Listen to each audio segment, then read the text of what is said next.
Suamiku tersenyum manis saat menyodorkan bekal makan siang itu melalui sopir kami. Ada pesan di kertas kecil bertuliskan, "Habiskan ya, sayang."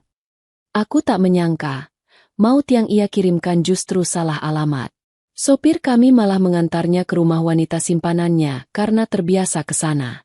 30 menit kemudian, dering telepon itu menjadi awal kehancuran suamiku sendiri. Sebelum ceritanya dimulai, silakan tulis di kolom komentar dari daerah mana saja teman-teman yang menonton cerita ini. Dan dengar cerita sambil aktivitas apa? Nyapu, ngepel, tiduran, rebahan atau apa? Yuk kita simak ceritanya. Cahaya matahari pagi yang lembut menerobos masuk melalui celah-celah gorden jendela kamar yang besar dan mewah itu. Namun, kehangatan matahari tidak mampu mencairkan kebekuan yang menyelimuti meja makan di rumah tersebut. Hana, seorang wanita dengan wajah teduh yang memancarkan ketenangan, sedang menuangkan teh hangat ke dalam cangkir porselen putih milik suaminya, Rian. Uap panas mengepul dari cangkir itu, membawa aroma melati yang menenangkan. Namun Rian sama sekali tidak meliriknya. Hana adalah definisi istri yang diimpikan banyak orang tua untuk anak laki-laki mereka. Ia sabar, tutur katanya halus, dan ketaatannya pada agama tidak perlu diragukan lagi. Wajahnya yang bersih tanpa banyak polesan kosmetik selalu tampak bersinar setiap kali ia selesai mengambil air wudhu. Namun, bagi Rian, semua kebaikan itu hanyalah rutinitas yang membosankan. Rian sibuk dengan ponselnya, jempolnya bergerak lincah di atas layar, sesekali keningnya berkerut, lalu bibirnya menyunggingkan senyum tipis yang segera hilang saat Hana duduk di hadapannya. "Mas, sarapannya dimakan dulu. Nanti keburu dingin," ucap Hana lembut. Ia menggeser piring berisi nasi goreng spesial yang sudah ia siapkan sejak subuh. Rian hanya mendengus pelan. Ia meletakkan ponselnya dengan posisi layar menghadap ke bawah di atas meja. "Aku nggak lapar, Han. Kan sudah sering aku bilang. Jangan sok sibuk masak kalau ujung-ujungnya nggak aku makan. Buang-buang bahan saja." Kalimat itu tajam, menusuk langsung ke hati Hana. Namun, Hana sudah terlatih dengan rasa sakit seperti ini. Ia hanya tersenyum tipis, menutupi perih di dadanya. "Ya sudah. Kalau nggak mau makan nasi, setidaknya tehnya diminum sedikit, Mas. Biar perutnya enak sebelum kerja." Rian menyeruput teh itu dengan tergesa-gesa, lalu bangkit berdiri sambil membenarkan dasinya. "Aku berangkat. Jangan telepon-telepon kalau nggak penting. Hari ini jadwalku padat." Hana segera bangkit, meraih tangan suaminya untuk mencium punggung tangan itu sebagai bentuk bakti. Rian membiarkannya. Namun tanpa ada balasan sentuhan atau kecupan di kening seperti pasangan suami istri pada umumnya. Ia langsung menarik tangannya begitu bibir Hana menyentuh kulitnya, lalu melangkah keluar rumah tanpa menoleh lagi. Sepeninggal Rian, Hana duduk terpaku di kursi makan. Rumah besar itu terasa begitu sunyi. Hatinya tiba-tiba berdesir. Sebuah firasat tidak enak menyelinap masuk ke dalam pikirannya. Jantungnya berdebar sedikit lebih cepat dari biasanya tanpa alasan yang jelas. Rasanya seperti ada awan mendung yang gelap sedang menggantung tepat di atas kepalanya, siap menumpahkan badai kapan saja. Namun, seperti biasa, Hana menepis semua perasaan gundah itu. Ia memejamkan mata, menarik napas panjang, dan mulai melafalkan doa-doa perlindungan.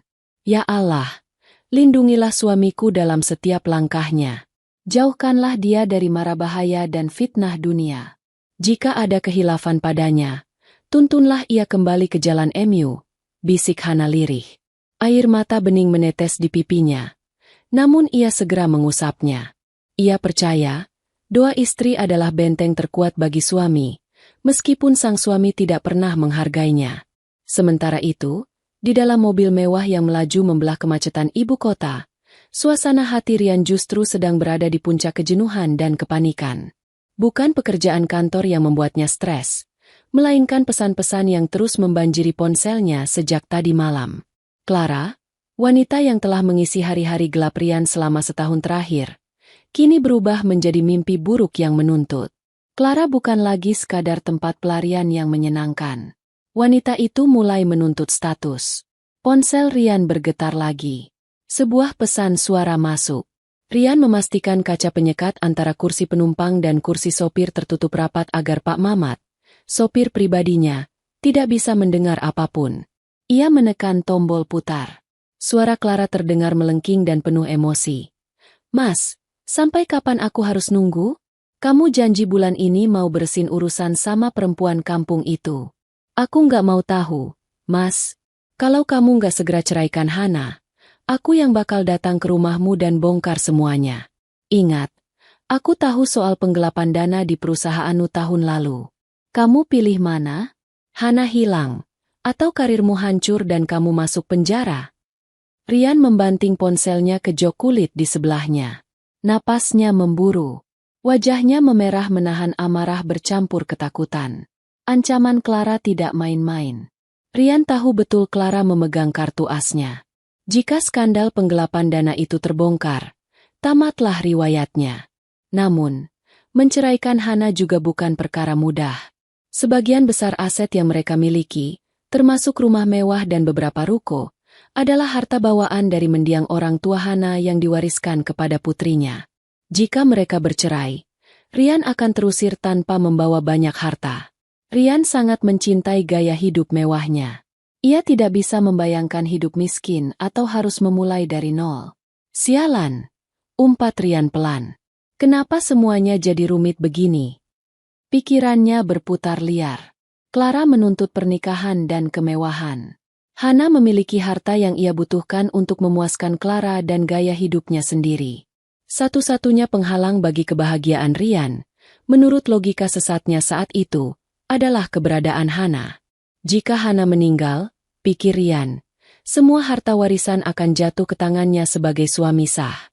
Ia akan menjadi ahli waris tunggal karena mereka belum dikaruniai anak. Dengan harta itu, ia bisa membungkam Clara, menikahinya, dan hidup tenang tanpa rongrongan. Ide gila itu muncul begitu saja di kepalanya, seperti bisikan setan yang manis. Membunuh Hana. Tapi bagaimana caranya? Rian bukan pembunuh profesional. Ia tidak bisa menyewa orang bayaran karena terlalu berisiko meninggalkan jejak. Ia harus melakukannya sendiri, dengan cara yang bersih, rapi, dan terlihat seperti kecelakaan atau penyakit mendadak. Keracunan makanan. Ide itu terlintas saat ia melihat baliho restoran Jepang di pinggir jalan. Hana sangat menyukai makanan Jepang, terutama bento premium dari restoran langganan mereka dulu saat masih awal menikah. Hana memiliki perut yang sensitif. Jika ia memakan sesuatu yang salah, orang akan mudah percaya bahwa itu hanya keracunan makanan biasa atau serangan asam lambung yang fatal. Rian meraba saku jas bagian dalamnya. Di sana tersimpan sebuah botol kecil berisi cairan bening yang ia dapatkan dari seorang kenalan di pasar gelap online beberapa minggu lalu. Awalnya, ia membeli racun tikus cair dosis tinggi itu hanya untuk berjaga-jaga membasmi hama di gudang kantor.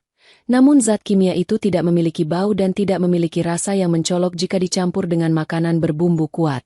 Setan di kepalanya bersorak kegirangan. Rencana itu tersusun rapi dalam hitungan detik. Ia akan membelikan Hana makan siang.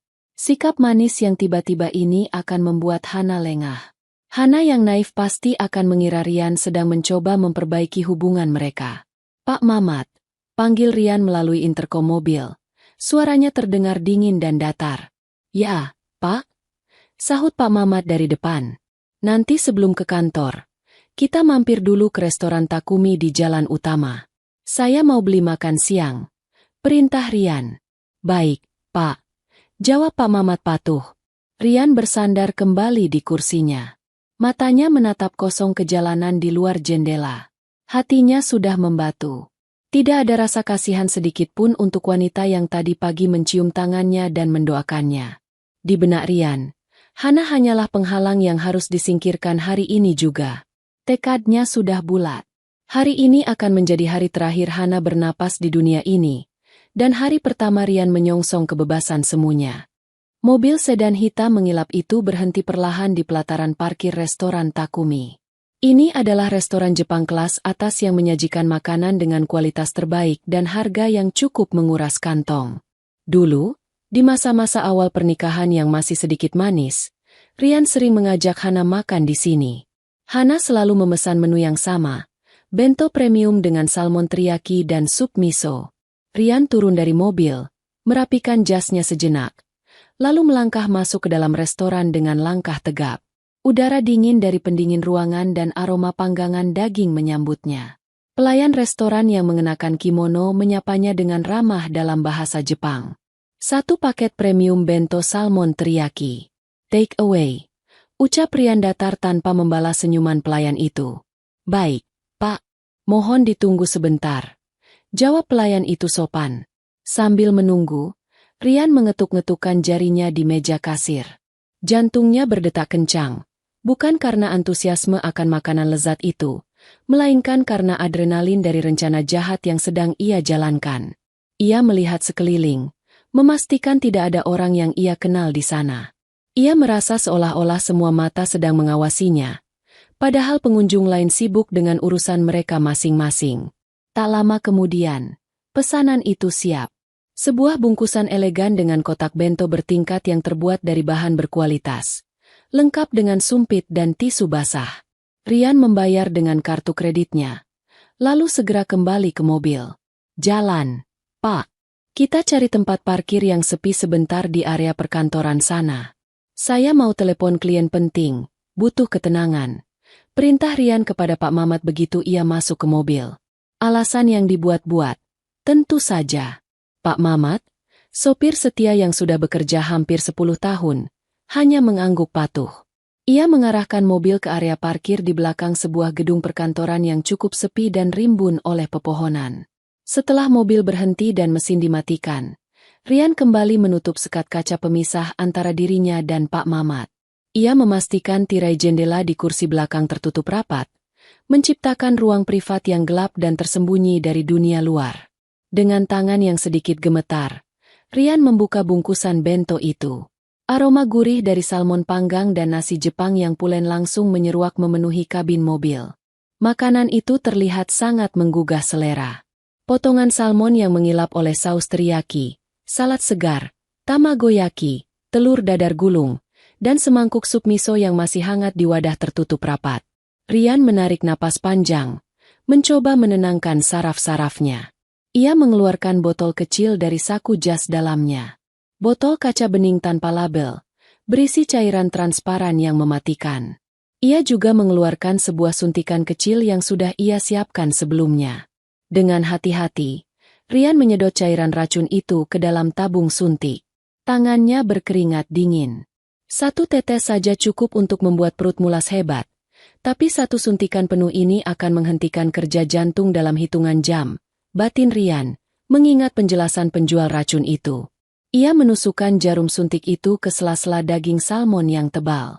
Ia menyuntikkan sebagian cairan itu ke sana, membiarkannya meresap ke dalam serat daging dan tersamar oleh warna kecoklatan saus teriyaki.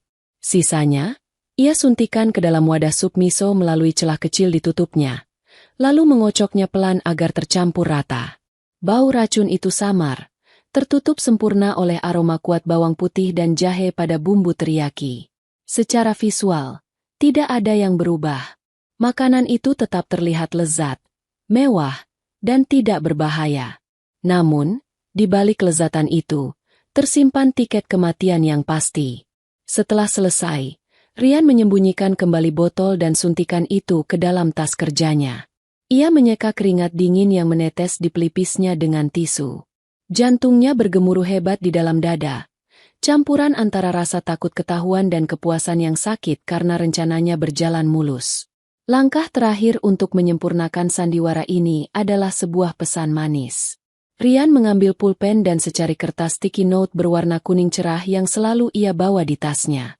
Ia berpikir sejenak, merangkai kata-kata yang bisa meluluhkan hati Hana dan menghilangkan segala kecurigaan.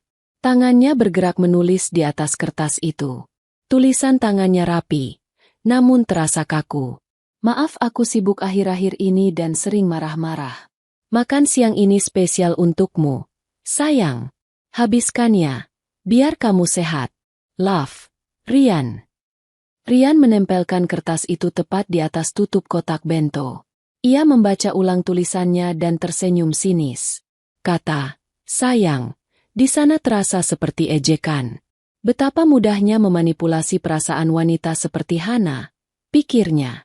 Hana pasti akan terharu membaca pesan ini, menganggapnya sebagai permohonan maaf yang tulus, dan akan memakan makanan itu sampai habis sebagai bentuk penghargaan kepada suaminya. Sempurna, bisik Rian. Ia merapikan kembali bungkusan itu sehingga terlihat seperti baru keluar dari restoran. Rian mengatur napasnya lagi, memasang wajah datar dan berwibawa seperti biasa. Ia menekan tombol interkom. Pak Mamat, sudah selesai. Sekarang kita. Rian terhenti sejenak, melihat jam tangannya. Ia harus menghadiri rapat penting 15 menit lagi. Ia tidak punya waktu untuk pulang ke rumah mengantar makanan ini sendiri. Jika ia pulang, ia mungkin akan terlambat dan itu akan menimbulkan masalah di kantor. Lagi pula, jika ia tidak ada di sana saat Hana makan, alibinya akan semakin kuat. Ia bisa berpura-pura kaget saat menerima kabar kematian istrinya nanti. Ide itu semakin memantapkan rencananya. Ia akan menyuruh Pak Mamat yang mengantarkannya. Pak Mamat, panggil Rian lagi. Kali ini dengan nada yang lebih mendesak. Siap, Pak. Jawab Pak Mamat. Rian membuka sekat kaca sedikit. Cukup untuk menyerahkan bungkusan itu ke depan. Tangannya masih terasa dingin saat menyentuh bungkusan plastik mewah itu. Ini adalah momen penentu. Begitu bungkusan ini berpindah tangan, nasib Hana akan terkunci. Tolong antarkan ini ke rumah, sekarang juga. Perintah Rian tegas. Ia sengaja menekankan kata rumah. Baginya, saat itu, rumah tentu saja berarti tempat tinggalnya yang sah bersama Hana, tempat di mana ia ingin mayat istrinya ditemukan nanti. Namun, di tengah kegugupan dan ketergesaan karena waktu rapat yang semakin mepet, Rian melupakan satu detail krusial tentang kebiasaannya selama 6 bulan terakhir. Detail kecil yang akan memutarbalikkan seluruh skenario jahat yang telah ia susun dengan begitu rapi. Suasana di dalam mobil sedan hitam itu terasa begitu mencekam, setidaknya bagi Rian yang sedang berperang dengan batinnya sendiri. Di kursi belakang yang mewah dan empuk, Rian duduk dengan punggung tegak yang kaku. Butir-butir keringat dingin masih merembes di balik kemeja mahalnya, meskipun pendingin udara mobil sudah disetel pada suhu terendah. Di pangkuannya, tas kerja kulit berisi botol racun dan alat suntik bekas pakai terasa seberat batu besar. Namun, di tangan kanannya, bungkusan bento beracun itu terasa lebih panas daripada bara api. Rian melirik jam tangan Rolex di pergelangan tangannya. Waktu terus berjalan tanpa ampun. Jarum jam menunjukkan pukul 12 kurang 10 menit. Rapat direksi dengan investor asing akan dimulai tepat pukul 12. Ia tidak boleh terlambat. Keterlambatan hanya akan memicu pertanyaan, dan pertanyaan adalah hal terakhir yang ia inginkan hari ini. Ia harus segera menyingkirkan bom waktu berbentuk makanan ini dari tangannya. Namun ia harus melakukannya dengan cara yang terlihat senatural mungkin. Ia menatap punggung Pak Mamat dari balik kaca penyekat yang baru saja ia buka sedikit. Pak Mamat, sopir parubaya yang setia itu, tampak tenang mengemudikan mobil keluar dari area parkir yang sepi menuju jalan utama. Rian menarik napas panjang, mencoba mengumpulkan sisa-sisa keberanian dan kewibawaannya sebagai seorang majikan. Suaranya tidak boleh bergetar. Wajahnya tidak boleh menyiratkan kepanikan. Pak Mamat, panggil Rian. Suaranya terdengar serak, membuatnya harus berdeham untuk menjernihkan tenggorokan. Pak Mamat. Ya, Pak? Kita langsung ke kantor kan? Tanya Pak Mamat sambil melirik sekilas ke spion tengah, menatap tuannya yang terlihat sedikit pucat. Ya, ke lobi depan kantor saya dulu. Turunkan saya di sana. Jawab Rian cepat. Tapi setelah itu, Bapak jangan parkir di kantor. Ada tugas penting. Mobil melaju membelah jalanan Jakarta yang mulai padat merayap di jam makan siang. Klakson kendaraan lain terdengar samar-samar, menambah kegugupan Rian. Ia merasa seolah setiap detik yang berlalu adalah pisau yang mengiris kesabarannya. Rian memandangi bungkusan bento itu sekali lagi. Pesan, habiskan ya, sayang, yang ia tulis di kertas kuning kecil itu menatap balik padanya, seolah mengejek niat jahatnya. Tugas apa, Pak? Tanya Pak Mamat sopan, memecahkan lamunan Rian. Rian menyodorkan bungkusan bento itu melalui celah kaca pemisah. Tangannya sedikit gemetar, namun ia menyamarkannya dengan gerakan yang cepat dan agak kasar. "Ini," kata Rian pendek. "Tolong antarkan ini ke rumah. Sekarang juga. Jangan ditunda." Pak Mamat menerima bungkusan itu dengan tangan kirinya sambil tetap memegang kemudi dengan tangan kanan. Ia merasakan hangat dari kotak makanan itu. Aroma teriyaki yang lezat tercium samar. Pak Mamat mengernyitkan dahi sedikit. "Bingung. Ke rumah, Pak?" Ulang Pak Mamat untuk memastikan. Baginya, pertanyaan ini wajar karena tuannya memiliki dua kehidupan yang berbeda. Ada rumah besar di kawasan elit tempat Ibu Hana tinggal, dan ada apartemen mewah di pusat kota tempat Non Clara tinggal. Biasanya, jika Rian menyebut pulang, arahnya bergantung pada hari dan moodnya. Rian yang sedang dilanda panik dan dikejar waktu merasa pertanyaan Pak Mamat itu sangat mengganggu. Emosinya yang labil langsung tersulut. Kenapa sopir tua ini harus banyak tanya di saat genting seperti ini? Rian takut jika ia terlalu spesifik menyebut nama Hana. Ia akan terlihat aneh karena sudah berbulan-bulan ia tidak pernah mengirim makanan untuk istri sahnya itu. Ia ingin terlihat santai, seolah ini rutinitas biasa. "Iya, ke rumah. Ke tempat di mana orang yang biasa nungguin saya pulang berada." Bentak Rian dengan nada ketus, matanya melotot tajam. "Kasih ke dia. Bilang ini makan siang spesial dari saya. Suruh dia makan sekarang juga selagi hangat. Mengerti?" Rian sengaja menggunakan kalimat, "orang yang biasa menunggu saya," untuk merujuk pada Hana. Dalam memori masa lalu Rian, sebelum ia berselingkuh, Hana memang selalu menunggunya pulang di ruang tamu, menyambutnya dengan senyum dan segelas air dingin. Rian berasumsi bahwa Citra, istri yang menunggu suami, itu masih melekat kuat di benak Pak Mamat sebagai definisi dari rumah tangganya yang sah. Rian lupa bahwa manusia berubah, dan kebiasaan bisa menggeser persepsi. Baik, Pak. Mengerti. Jawab Pak Mamat gugup. Kaget dibentak tiba-tiba. Ia tidak berani bertanya lebih lanjut. Ia tahu betul tabiat Rian yang belakangan ini mudah meledak-ledak seperti petasan. Bertanya lagi hanya akan membuatnya kehilangan pekerjaan. Mobil sedan itu akhirnya berhenti di lobi gedung perkantoran megah tempat Rian bekerja. Petugas keamanan dengan sigap membukakan pintu penumpang. Rian segera turun, merapikan jasnya, dan mengambil tas kerjanya.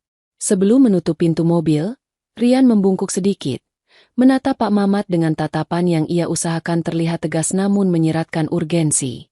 "Ingat, Pak, jangan mampir-mampir. Langsung antar. Pastikan dia terima dan makan," pesan Rian lagi, memastikan rencana pembunuhannya berjalan mulus. "Nanti kalau sudah sampai dan dimakan, Bapak was saya. Jangan telepon, saya meeting." "Siap, Pak. Laksanakan," jawab Pak Mamat mantap.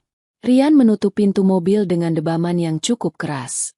Ia berdiri sejenak di trotoar lobi, menghela napas panjang seolah baru saja melepaskan beban ratusan kilo dari pundaknya. Ia melihat mobil sedannya perlahan bergerak meninggalkan lobi, membawa serta racun mematikan yang akan mengakhiri pernikahannya. Senyum tipis dan dingin tersungging di bibir Rian. "Selamat tinggal, Hana," bisiknya pada angin lalu. "Semoga kau menikmati makan siang terakhirmu." Dengan langkah ringan yang dipenuhi rasa percaya diri palsu, Rian melangkah masuk ke dalam gedung pencakar langit itu. Ia merasa menang. Ia merasa cerdas. Ia tidak sadar bahwa satu kata, "rumah," yang ia ucapkan dengan ambiguitas tinggi tadi, baru saja memutar roda takdir ke arah yang sama sekali tidak ia duga. Di dalam kepalanya, skenario kematian Hana sudah tersusun rapi. Namun di kepala Pak Mamat, instruksi itu sedang diproses dengan logika yang jauh berbeda.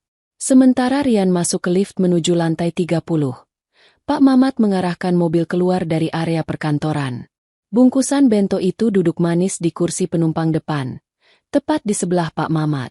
Bungkusan yang terlihat tidak berbahaya, dengan pita cantik dan aroma menggoda, namun menyimpan maut yang sedang menunggu korbannya. Pak Mamat menyetir dengan tenang, namun otaknya bekerja keras menerjemahkan perintah tuannya yang penuh teka-teki. Pak Mamat mengendalikan setir dengan cekatan, menyelip di antara bus kota dan sepeda motor yang memadati jalanan ibu kota. Pikirannya, bagaimanapun, tidak sepenuhnya pada jalanan. Matanya sesekali melirik ke arah bungkusan bento mewah yang tergeletak di jok samping. Bungkusan itu tampak sangat eksklusif. Jelas bukan makanan sembarangan. Tulisan, Takumi, yang tertera elegan di kotaknya menandakan harganya yang mungkin setara dengan gaji mingguan Pak Mamat. Ke rumah. Kasih ke orang yang biasa nungguin saya. Gumam Pak Mamat, mengulang instruksi tuannya. Keningnya yang keriput berkerut dalam. Sebagai sopir yang sudah mengabdi hampir 10 tahun, Pak Mamat tahu betul seluk-beluk kehidupan majikannya. Ia adalah saksi bisu dari perubahan drastis yang terjadi pada Rian. Dulu, kata, rumah, memang hanya merujuk pada satu tempat. Sebuah bangunan bergaya klasik modern di kawasan Pondok Indah, tempat Ibu Hana tinggal. Dulu, Pak Mamat sering mengantar Rian pulang ke sana tepat waktu, dan ia sering melihat Ibu Hana menyambut di teras. Namun, itu cerita 2 tahun yang lalu. 6 bulan terakhir ini, definisi pulang bagi Rian sudah berubah total. Pak Mamat mengingat-ingat jadwal kerjanya. Hampir setiap hari, setelah jam kantor usai, Rian tidak pernah meminta diantar ke Pondok Indah. Rian selalu minta diantar ke apartemen The Peak, tempat tinggal Non Clara. Bahkan seringkali Rian menginap di sana dan baru minta dijemput pagi harinya untuk langsung ke kantor, tanpa mampir ke rumah Ibu Hana untuk ganti baju sekalipun. Baju ganti Rian bahkan sudah banyak tersimpan di mobil atau di apartemen Clara. Bapak bilang, orang yang biasa nungguin saya. Pikir Pak Mamat sambil mengerem mobil di lampu merah. Ia mencoba menggunakan logika sederhananya. Kalau Ibu Hana, kasihan Ibu Hana. Batin Pak Mamat sedih. Ia ingat betul, beberapa kali ia mengantar Rian pulang ke Pondok Indah sebulan yang lalu, hanya untuk mengambil berkas. Ibu Hana tidak menunggu di depan pintu. Ibu Hana biasanya sudah tidur, atau sedang mengaji di kamarnya, atau sibuk dengan kegiatan sosialnya. Hubungan mereka sudah sangat dingin. Rian pun masuk rumah itu tanpa senyum, dan keluar lagi dengan wajah masam. Jadi, Ibu Hana jelas bukan orang yang menunggu dengan antusias. Sebaliknya, bayangan Non Clara muncul di benak Pak Mamat. Setiap kali mobil Pak Mamat berhenti di lobi apartemen The Peak, Clara seringkali sudah berdiri di sana, atau berlari kecil menyambut Rian begitu pintu lift apartemen terbuka. Clara selalu menyambut Rian dengan pelukan manja, gelak tawa, dan rengekan minta perhatian. Clara adalah orang yang selalu menunggu. Pak Mamat melirik lagi ke bungkusan bento itu. Matanya tertuju pada secari kertas kuning sticky note yang tertempel di atasnya. Tulisan tangan Rian terlihat jelas. Habiskan ya, sayang. Kata, sayang, itu menjadi kunci jawaban bagi kebingungan Pak Mamat. Nah, ini dia, gumam Pak Mamat, merasa menemukan pencerahan. Bapak nulis, sayang. Gak mungkin Bapak panggil Ibu Hana. Sayang, lagi. Wong kalau ngomong sama Ibu Hana saja nadanya tinggi terus. Kayak orang ngajak berantem. Kalau sama Non Clara, Bapak baru mesra-mesraan, panggil sayang-sayangan. Logika Pak Mamat bekerja berdasarkan apa yang ia lihat dan dengar setiap hari. Baginya, mustahil Rian tiba-tiba bersikap manis pada Hana dengan mengirimkan makanan mahal dan pesan mesra. Apalagi setelah pertengkaran hebat yang tidak sengaja didengar Pak Mamat via telepon kemarin lusa. Sebaliknya, Pak Mamat tahu kemarin Rian dan Clara sempat berdebat kecil di mobil karena Clara minta dibelikan tas baru. Jadi, masuk akal kalau Rian mengirim makanan ini sebagai cara untuk membujuk Clara. Pasti ini buat Non Clara. Bentuk permintaan maaf Bapak. Simpul Pak Mamat dengan yakin. Ia mengangguk-angguk sendiri. Merasa bangga bisa memahami kode implisit tuannya. Kalau aku antar ke Ibu Hana, nanti Bapak malah marah besar. Bisa-bisa aku dipecat karena salah alamat. Bapak kan bilang, jangan banyak tanya. Artinya aku harus PK. Lampu lalu lintas berubah menjadi hijau. Pak Mamat menginjak pedal gas. Di persimpangan depan, ada 2 jalur. Jalur kiri menuju kawasan Pondok Indah, rumah Hana, dan jalur kanan menuju jalan layang ke arah pusat kota, apartemen Clara. Tanpa ragu sedikit pun, Pak Mamat memutar setir ke kanan. Mobil melaju naik ke jalan layang, menjauh dari rumah Hana yang sebenarnya hanya berjarak 20 menit dari posisi mereka, dan meluncur deras menuju apartemen Clara yang berjarak 40 menit perjalanan. Takdir, melalui tangan polos seorang sopir yang hanya mencoba melakukan pekerjaannya dengan benar, baru saja membelokkan arah maut. Sepanjang perjalanan, Pak Mamat merasa tenang. Ia membayangkan Non Clara pasti akan senang menerima kiriman ini. Biasanya, kalau Non Clara senang, ia akan memberi tip lumayan besar untuk Pak Mamat. Lumayan buat tambah beli bensin motor anak, pikirnya polos. Sementara itu, bento beracun di sebelahnya berguncang pelan seiring laju mobil. Cairan mematikan yang telah menyatu dengan kuah sup miso dan serat daging salmon itu kini sedang dalam perjalanan menuju target yang tidak pernah direncanakan oleh si pembuat racun. Setengah jam kemudian, mobil Pak Mamat tiba di lobi apartemen mewah Clara. Gedung itu menjulang tinggi dengan kaca-kaca yang memantulkan sinar matahari terik. Pak Mamat menurunkan kaca jendela saat satpam mendekat.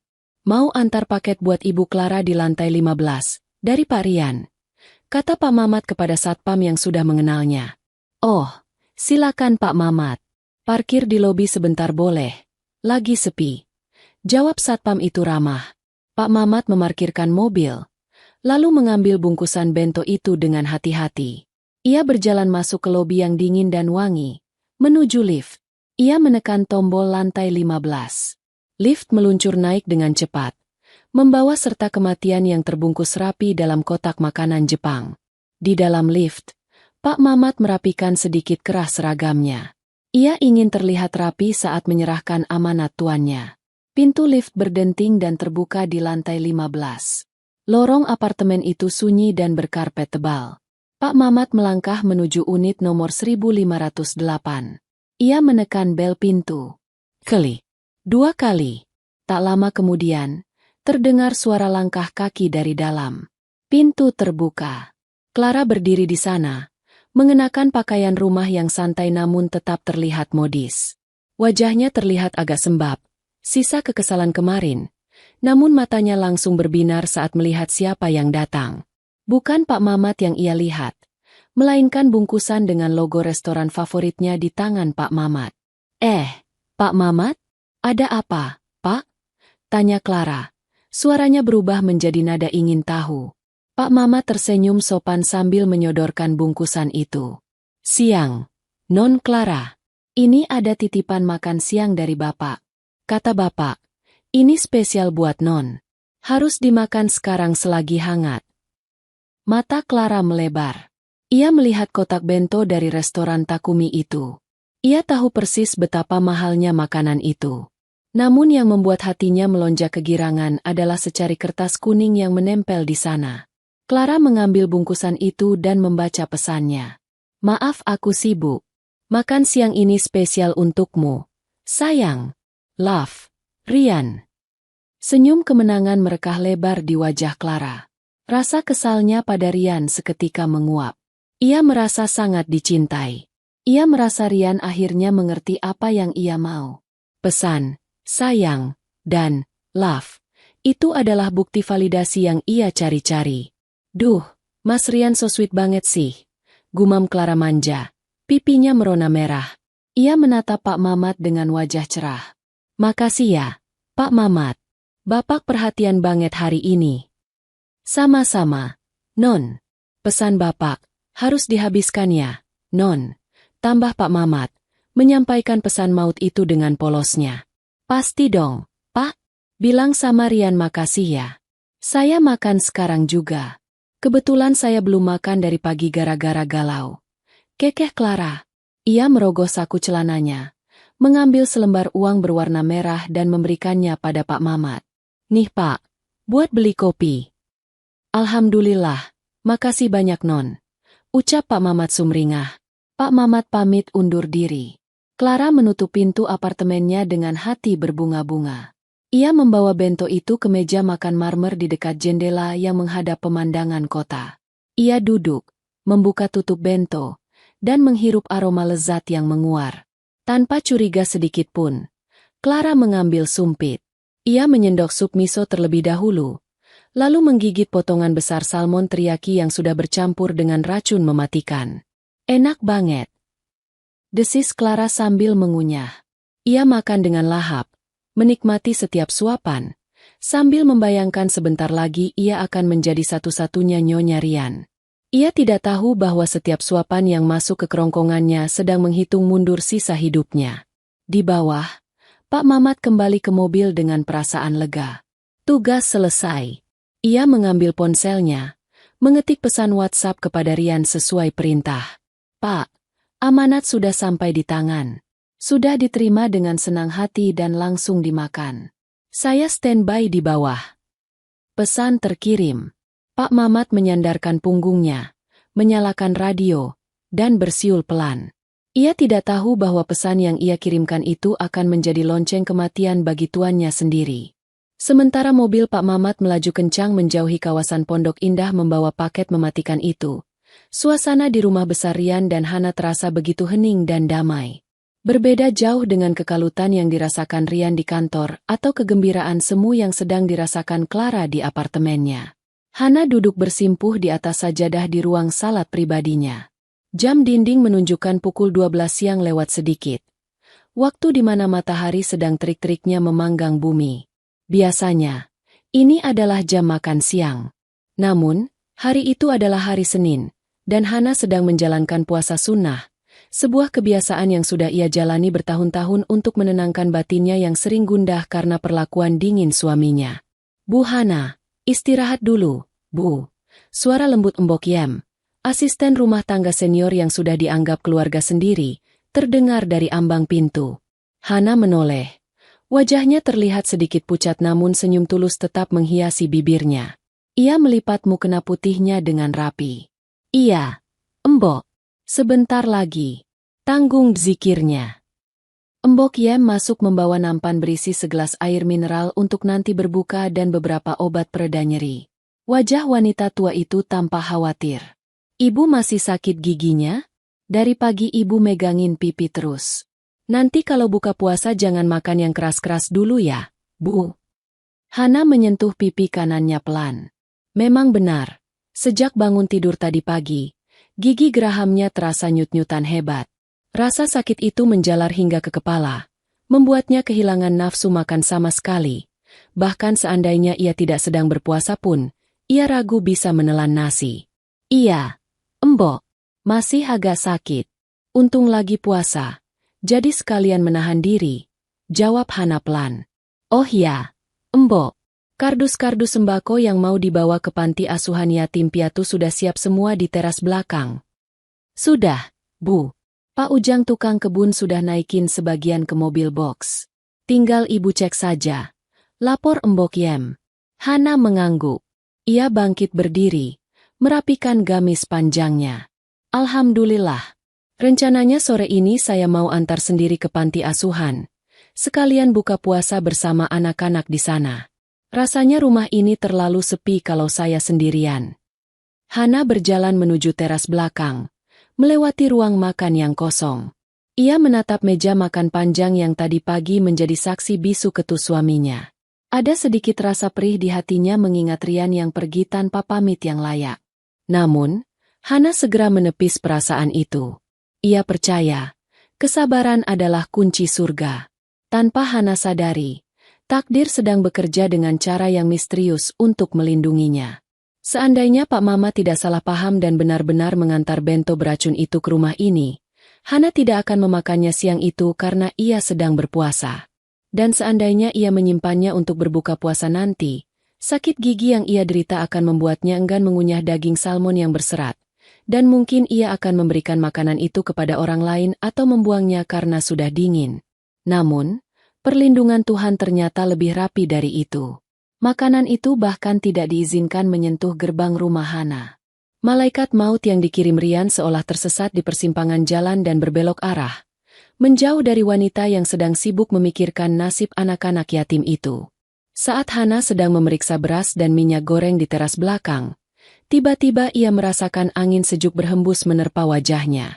Perasaan berat dan sesak yang sempat ia rasakan pagi tadi, firasat buruk yang membuatnya gelisah, mendadak hilang begitu saja.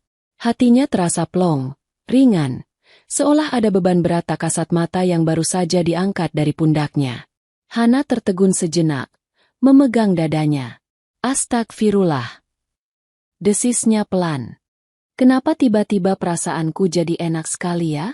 Seperti baru lolos dari lubang jarum. Kenapa, Bu? Tanya Pak Ujang yang sedang mengangkat kardus mie instan. Hana menggeleng sambil tersenyum. Tidak apa-apa, Pak. Cuma perasaan saya saja. Ayo dilanjut, Pak. Biar keburu sampai sana sebelum asar. Di saat yang sama, belasan kilometer dari sana, rencana pembunuhan yang dirancang Rian sedang menemukan sasarannya. Namun, Hana tetap berada dalam selubung doa dan kebaikannya, tak tersentuh sedikitpun oleh niat jahat suaminya. Ia sibuk menata kebaikan, sementara suaminya sibuk menata kehancuran. Hana masuk kembali ke dalam rumah untuk mengambil tasnya. Ia melewati foto pernikahan besar yang terpajang di ruang tengah. Di foto itu, Rian dan dirinya tersenyum bahagia. Hana menatap wajah Rian di foto itu dengan tatapan sendu namun penuh kasih. Semoga Allah melembutkan hatimu, Mas, bisik Hana. Ia tidak tahu bahwa pria yang ia doakan itu baru saja mencoba mencabut nyawanya beberapa jam yang lalu.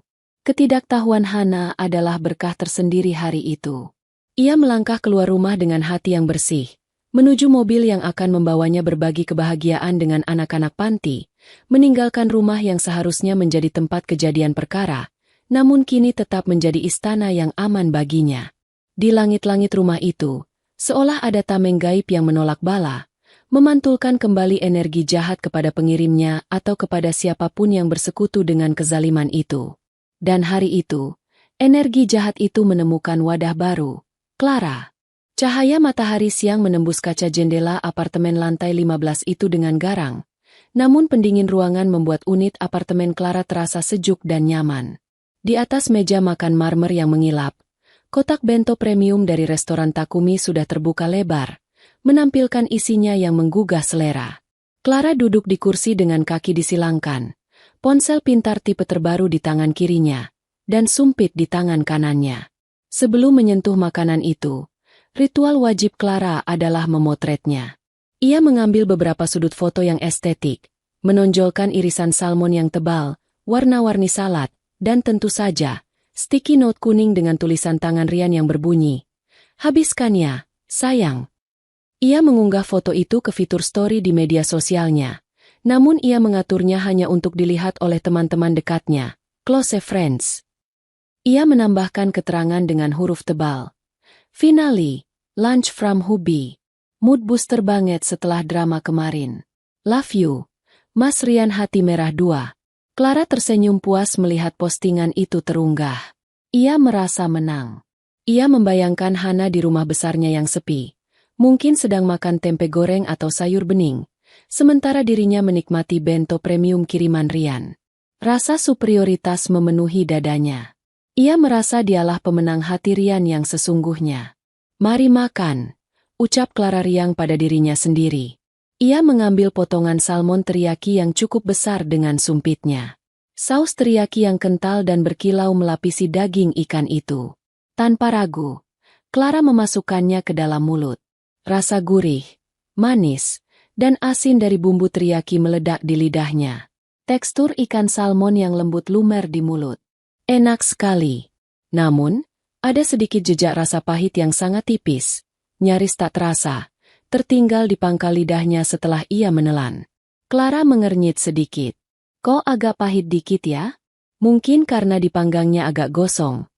Pikirnya acuh tak acuh. Rasa lapar dan rasa bahagia menutupi kepekaan indera perasanya. Ia tidak memedulikan rasa aneh itu dan kembali menyuap nasi hangat. Suapan demi suapan masuk ke dalam tubuhnya. Racun kimia yang sudah Rian suntikan kini mulai bekerja, menyebar cepat melalui aliran darah, menuju sistem saraf pusat dan organ-organ vitalnya. Clara makan dengan lahap sambil terus membalas pesan-pesan dari teman sosialitanya yang memuji perhatian Rian. Ia menghabiskan setengah porsi salmon dan hampir seluruh sup miso itu. Kuah sup yang hangat rasa nyaman di perutnya, setidaknya untuk 5 menit pertama.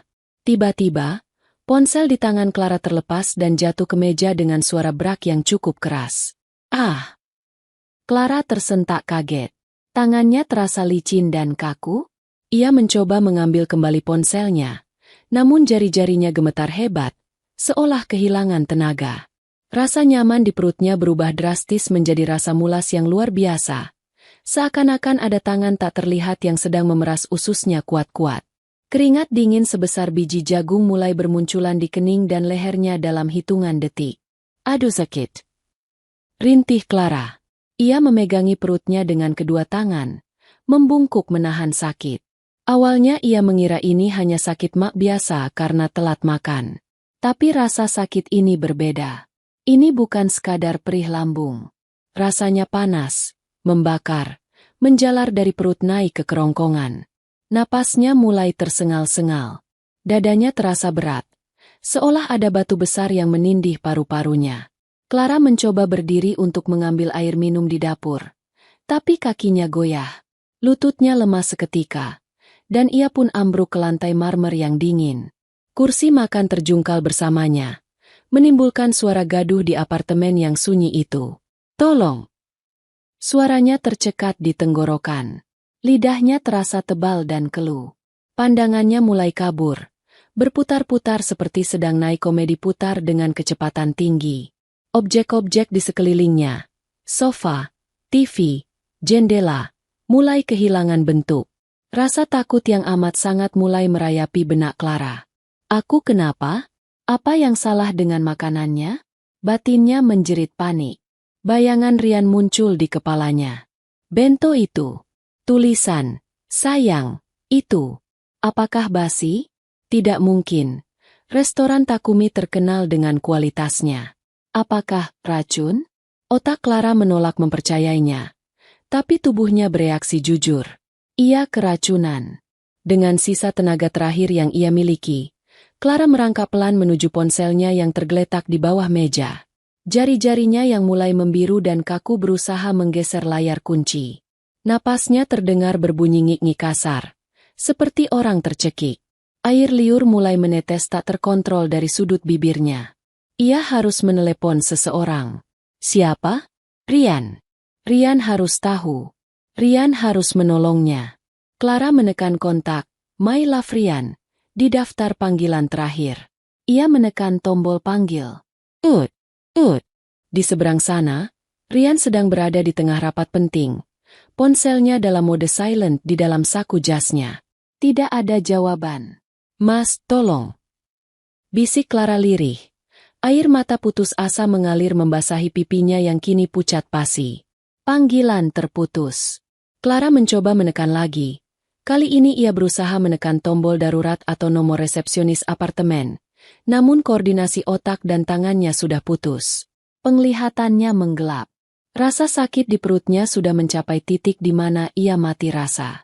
Tubuh Clara mengejang hebat beberapa kali di atas lantai dingin apartemen mewahnya. Bungkusan bento di atas meja menjadi saksi bisu, dengan sisa makanan yang masih terlihat lezat dan pesan cinta yang kini berubah menjadi vonis mati. Di detik-detik terakhir kesadarannya, Clara melihat kertas kuning itu melayang jatuh dari meja tertiup angin AC, mendarat tepat di depan wajahnya yang terkapar di lantai. Habiskan ya, sayang. Ironi itu menghantam Clara lebih keras daripada rasa sakit fisiknya. Ia merasa dikhianati, dibodohi, dan dibuang.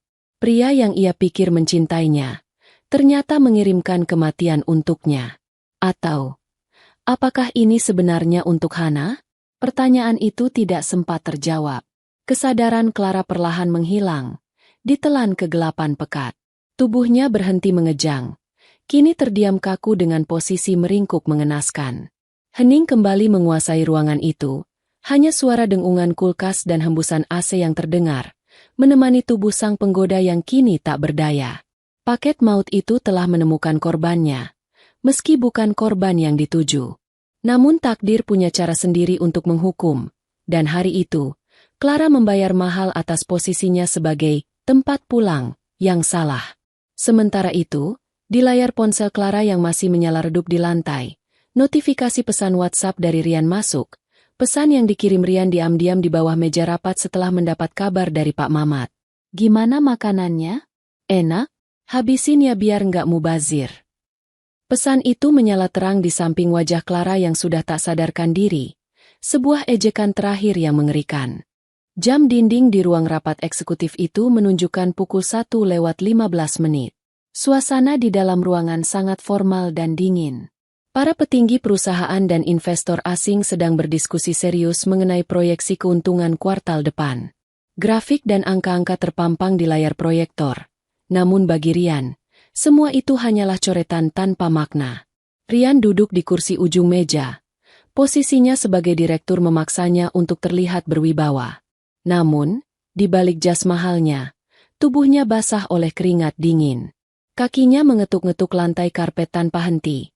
Sebuah tanda kegugupan yang ia coba sembunyikan di bawah meja. Pikirannya melayang jauh dari ruang rapat. Terbang menuju rumahnya di Pondok Indah. Seharusnya, racun itu sudah bekerja sekarang.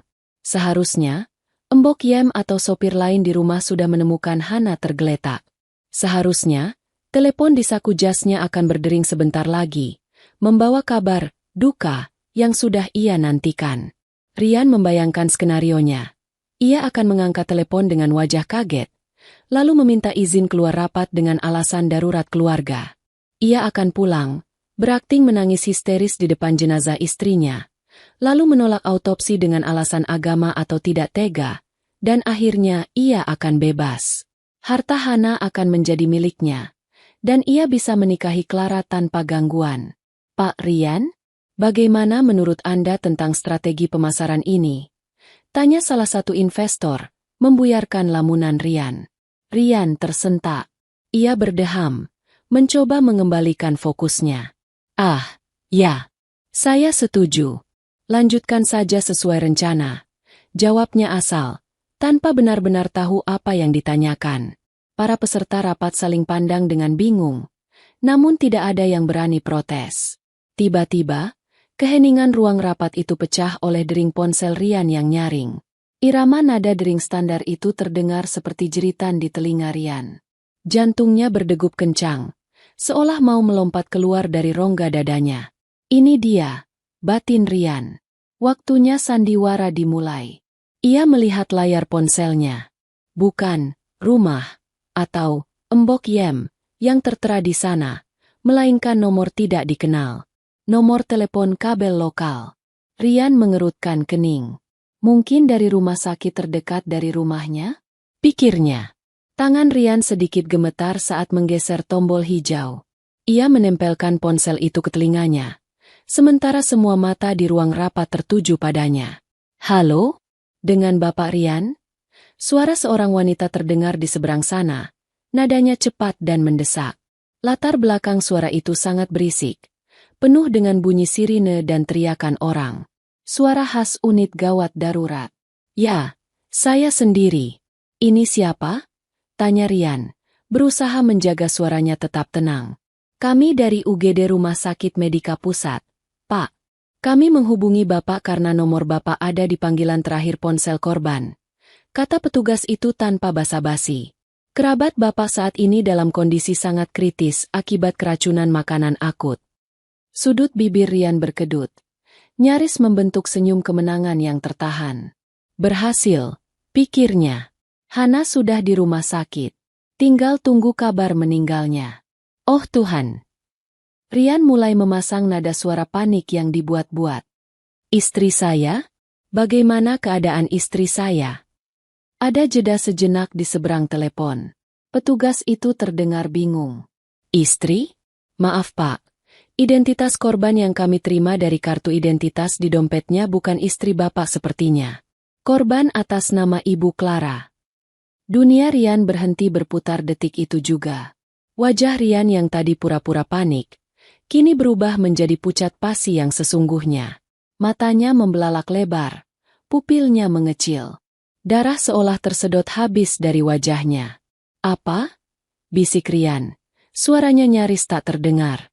Siapa kamu bilang? Ibu Clara. Pak, korban ditemukan tidak sadarkan diri di apartemennya oleh petugas keamanan. Beliau memakan bekal makan siang yang ada di sana. Racunnya sangat kuat. Pak, Bapak harus segera ke sini karena kondisinya. Kalimat petugas itu tidak lagi terdengar jelas di telinga Rian. Telinganya berdenging hebat. Nguing! Clara? Kenapa Clara? Bukankah ia menyuruh Pak Mamat mengantar ke rumah? Ke Hana. Potongan-potongan memori berkelebat cepat di otak Rian. Instruksinya tadi siang. Antar ke rumah. Kasih ke orang yang biasa nungguin saya. Rian terhuyung ke belakang. Kakinya lemas. Tak mampu menopang berat tubuhnya. Ia jatuh terduduk kembali di kursinya dengan keras. Ponselnya nyaris terlepas dari genggaman. Pak Rian? Anda baik-baik saja? Tanya rekan kerjanya yang duduk di sebelah. Tanpa khawatir melihat perubahan drastis pada wajah bosnya. Rian tidak menjawab. Napasnya memburu. Keringat dingin mengucur deras di pelipisnya. Pikirannya kacau balau. Ia berniat membunuh istrinya demi selingkuhannya, tapi takdir dan kebodohannya sendiri dalam memberi perintah, justru membelokkan maut itu kepada wanita yang ia cintai, atau setidaknya, wanita yang ia inginkan. Pak, halo? Pak Rian? Kami butuh persetujuan tindakan medis segera. Suara petugas di telepon kembali terdengar. Rian tersadar dari syoknya. Rasa takut yang amat sangat menyergapnya. Bukan hanya takut kehilangan Clara, tapi takut akan konsekuensi hukum yang kini menganga lebar di depan matanya. Saya ke sana sekarang. Jawab Rian gagap. Ia mematikan telepon dan langsung berdiri, mengabaikan tatapan bingung dan kaget para peserta rapat. Rapat bubar. Saya ada urusan mendesak. Teriak Rian dengan suara parau. Tanpa menunggu jawaban, ia berlari keluar ruangan seperti orang kesetanan. Tas kerjanya tertinggal, jasnya berantakan. Di dalam lift yang membawanya turun, Rian memukuli dinding besi itu dengan kepalan tangannya. Bodoh, bodoh. Si Mamat sialan. Umpatnya kasar. Air mata frustrasi dan ketakutan menggenang di matanya. Bayangan Clara yang meregang nyawa karena racun buatannya sendiri menghantuinya. Ia berlari menuju mobilnya di parkiran. Namun ia sadar Pak Mamat tidak ada di sana karena sedang menunggu di apartemen Clara. Rian harus menyetir sendiri atau naik taksi. Ia memilih menyetop taksi dengan brutal di depan lobi kantor. Sepanjang perjalanan menuju rumah sakit, Rian terus berdoa, sebuah ironi bagi seseorang yang baru saja mencoba melakukan pembunuhan. Ia berdoa agar Clara selamat, dan ia berdoa agar jejak kejahatannya tidak tercium. Namun, jauh di lubuk hatinya, Rian tahu, ini adalah akhir.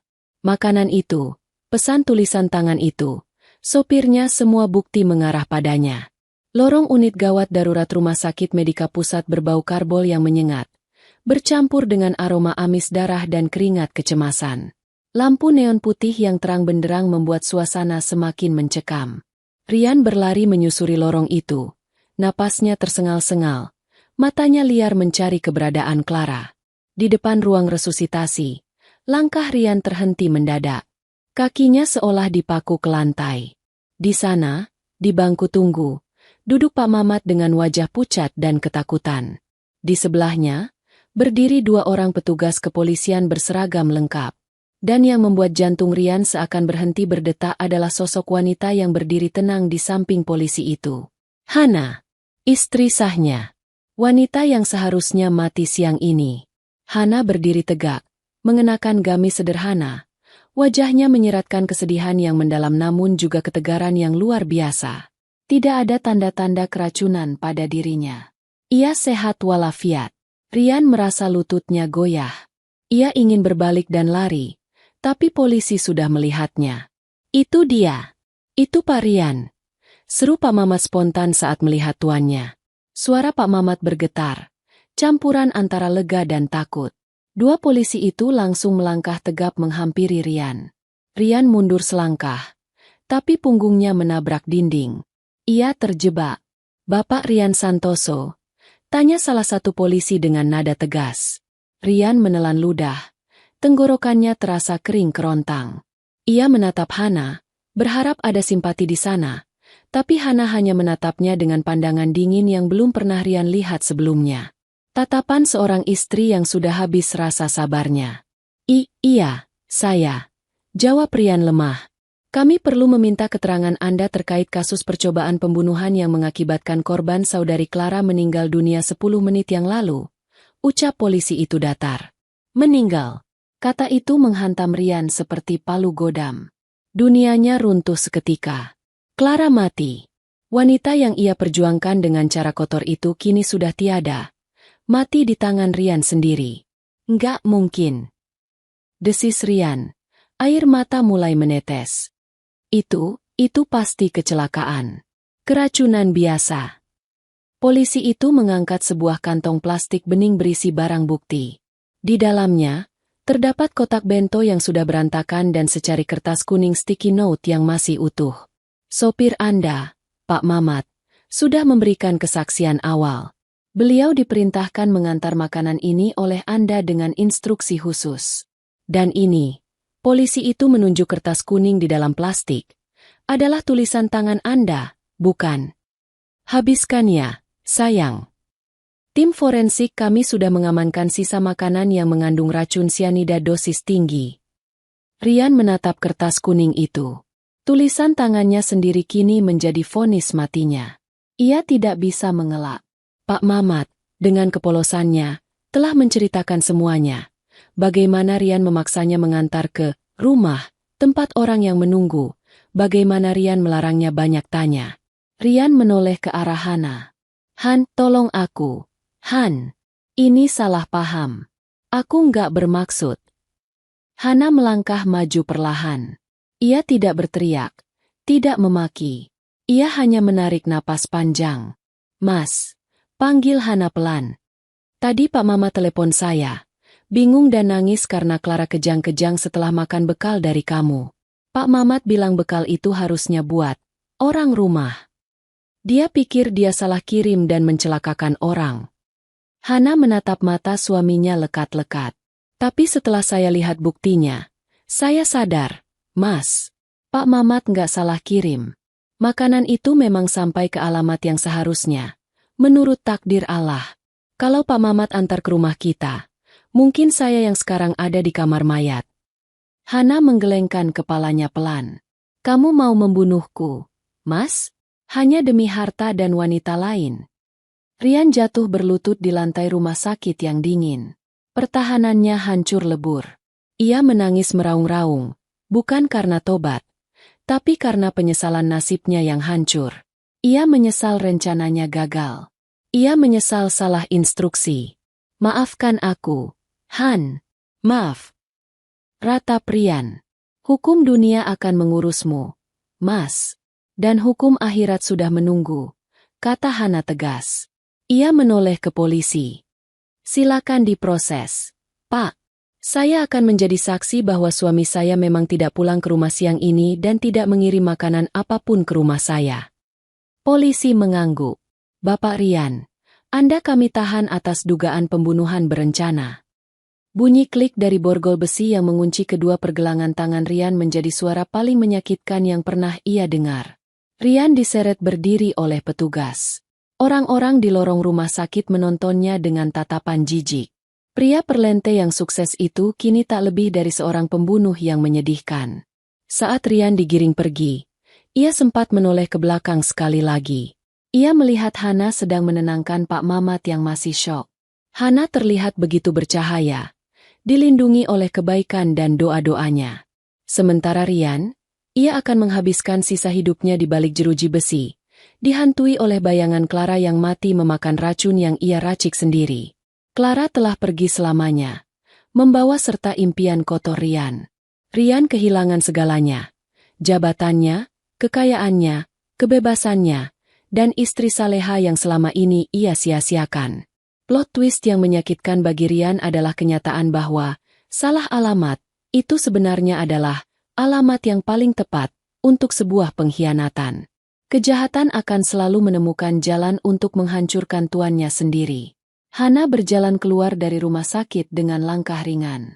Meski hatinya terluka mengetahui kekejaman suaminya, ia bersyukur Allah masih memberinya kesempatan hidup. Ia akan menggugat cerai Rian secepatnya, mengamankan harta warisan orang tuanya, dan melanjutkan hidupnya untuk hal-hal yang lebih bermanfaat. Matahari sore menyambut Hana di luar, hangat dan cerah, menandakan awal baru yang bersih dari racun masa lalu. Racun masa lalu, racun masa lalu, racun masa lalu, racun masa lalu.